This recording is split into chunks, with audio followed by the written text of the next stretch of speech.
Hello everybody, welcome back to the About Breathing series. We are halfway through chapter 2 already, episode 2, and I finally get to talk about the diaphragm. You heard me talk about the diaphragm quite a few times now already. I kept mentioning it, but I also promised you it's standalone episode, so here we go.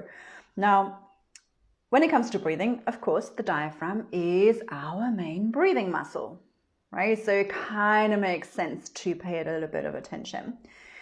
But here is the thing. It also plays this fundamental role in our overall pressure system and maintaining this pressure system, which is fundamental to maintaining health in really all of our systems, as we are mostly a body of fluids. And so where there is a body of fluids for things to move, to exchange, even for gas exchanges and so on, blood pressure, all of that requires a certain level of pressure in the system, and that needs to be maintained. All of our tissues are quite a liquidy structure, or fascia, the whole world. So as we are maybe dealing with healing any tissues in the body, what really needs to then happen on the back of that is for that to be able to go back into full resonance with the rest of the tissues in the body. And all of that, again, because we are this fluid being, is maintained and managed by this internal pressure system that we have. And the diaphragm plays a key role in that, being this big membrane. We have a few others of those. We have the pelvic floor sitting at the base of the pelvis, obviously, acting very similarly. But we also have this inlet here in the first ribs. We have a sort of inlet right at the base of the throat around with the hyoid bone.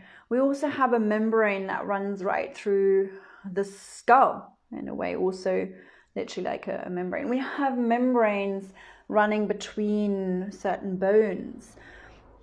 All kind of part of this maintaining of the pressure system internally of the body.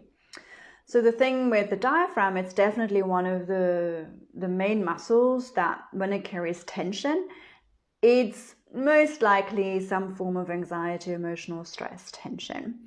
It is most likely habitual. It's most likely a result of lifelong stories of posture, of events in our life, of, all of the stresses that we've ever experienced, small or big, it doesn't really matter. And the diaphragm remembers that and holds these patterns. So we're not even quite aware of the fact that it might be holding. And therefore, our breathing not really being at its full potential, but also having an impact on the overall diaphragmatic pressure system. So it might lead to overtension or weakness in the pelvic floor. It might lead to an overtension or weakness around, this membrane up in the skull, and leading to all kind of sort of density up here. The thing is, because it's part of this overall system, there is a lot of adaptation and compensation going on all the time. And so we, I think, need to pay it, for a number of reasons, a good amount of attention. So I've come to this through my body work. So whenever I give a treatment, I would at least at one point work on the diaphragm and free that up a little, give it a little bit of space, give it a little bit of juice, a bit of vitality back into the tissues, disturbing the holding, waking it up potentially, depending on what's going on there, or stimulating it in some way. At least, once, if not, with quite a lot of attention, and really keep, I might keep coming back to it to keep integrating and again and again and integrate. And so it's such a crucial aspect in the body work that I do, that I started to really reflect on that in also my yoga practice, and how I can create the conditions that, might be a little better around the diaphragm. Because I think a lot of that we can do in our own practice. We don't always, it's great to have hands-on, of course, but we don't always need to have those hands on. We can do a hell of a lot by ourselves in our own practice. And then, of course, that also then translates through to our breathing practices, the diaphragm being at the center of it. And not every breathing exercise per se, but, a whole bunch of breathing exercises really focus on developing a more diaphragmatic breath. I will probably do a couple of extra episodes at the back of the series on introducing a few more specific actual exercises, because I'm only touching on a few here and there in each episode respectively. So in a way, I'm sort of thinking about it as disturbing. The diaphragm needs disturbing from time to time. Remember, I was saying it's very often habitual holding, anxiety, tension, some tension that we are not even fully aware of. So let's disturb that from time to time, break it up, let it do something different, give it a task, bring actual conscious felt awareness to it by doing some exercises that wakes that up, that shakes it up a little bit, gives it a good dusting. And so I do a whole bunch of breathing exercises where we are expanding a little bit more into the abdomen, and then change to expand more up into the ribs, and kind of keep changing between that, where I work with a little bit of breath retention, building up some more pressure. And I also love doing a kind of adapted version of Kapalbhati, which is a very traditional pranayama, which can be really quite strong. So really fiery breath where we're pumping with the abdominal muscles, the breath, but I try to make it really, really subtle and really soft, and I might just share that one here now. Because, when it comes to disturbing all of these patterns, they are habitual. It's quite intricate, it's habitual, but also adaptive. It's sort of shaped itself for a reason at some point along the way. And so there is an intricacy to it. There is a subtlety to it.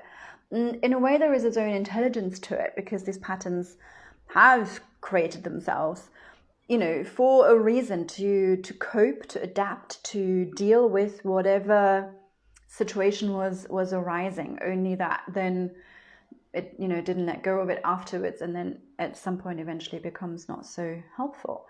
So I think the breathing exercises need to therefore also be a little bit more subtle, to speak that same language, to speak to it directly. I just find some of the traditional pranayamas, I really don't mean any disrespect, but it's just how I perceive it, they're just a bit shouty. And so my body doesn't really resonate and respond to that so well, never mind a habitual tension that I hold and some of my tissues. So I've got this kind of slightly different way of doing that particular breath, and happy to share it here. So it can be helpful to place the hands on the abdomen if you like. It kind of can help to feel where it is, to have a felt sense of it. And then as we inhale, the whole breath is through the nose. We inhale and try and expand into the abdomen a little bit more consciously, a little bit more pronounced. Doesn't need to be with tons of effort at all. Usually taking simply a deeper breath is already enough for that to happen. And sometimes we have to concentrate a little bit more specifically on that. So let's try to inhale and expand the abdomen on the inhale a little bit more consciously. And then on the exhale, slightly more actively drawing it back again. So let's practice just that for 2 or 3 rounds to get a bit of a sense of what's happening there. Keep going with the practice while I explain what we're going to do.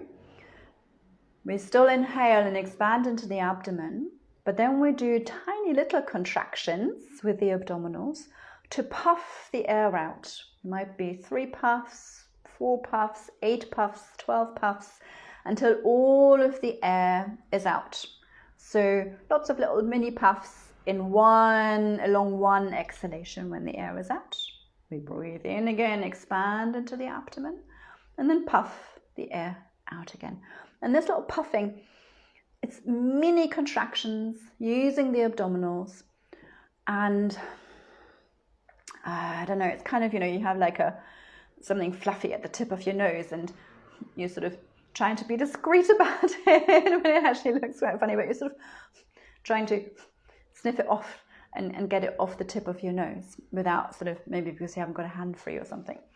So let's try that. It might look like something like this. Inhaling, expanding into the abdomen, little puffs.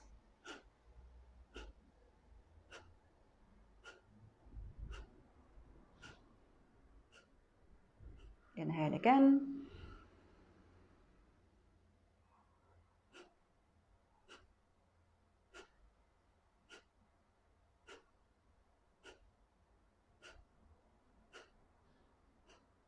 So you notice I'm making them even quite slow, and in fact, once I've sort of done 2 or 3 rounds for orientation to figure out the logistics, I then focus on slowing it down, possibly even more, and making it even more subtle so that it becomes hardly noticed, almost like I want to do it secretly and nobody, notice.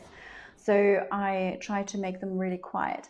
I'm picturing it's kind of as puffy as candy floss and as sweet.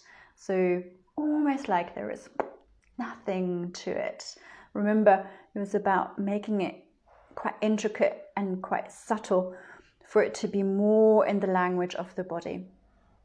So it might turn into something like this, inhaling again, expanding into the abdomen, and then candy floss puffs.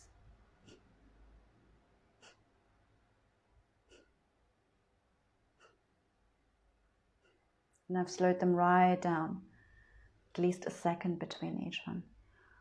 And I can quite comfortably do maybe, 5 or 10 or 12 rounds of that. What I really like doing, decide on my block that I do, then have a little break.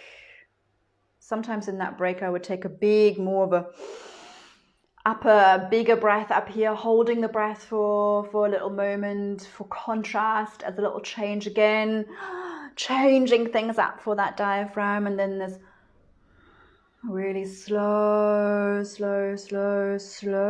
exhale. Yeah, remember, it was about disturbing those patterns and those habits. And then maybe do another block of 5 or 10 or however many. And we could repeat that a few times. So yeah, in the lead up to that, like I said, I would probably also do a bunch of exercises where we're really playing with expanding into the abdomen, expanding into the ribs, with a little bit of breath retention and a few other different things. Definitely feels a little bit more exercisey rather than it kind of being a calming, relaxing, focusing, meditative kind of breathing practice. But that is, in this case, really the point of it. Because, like I said, it's about shaking things up a little bit in that diaphragm.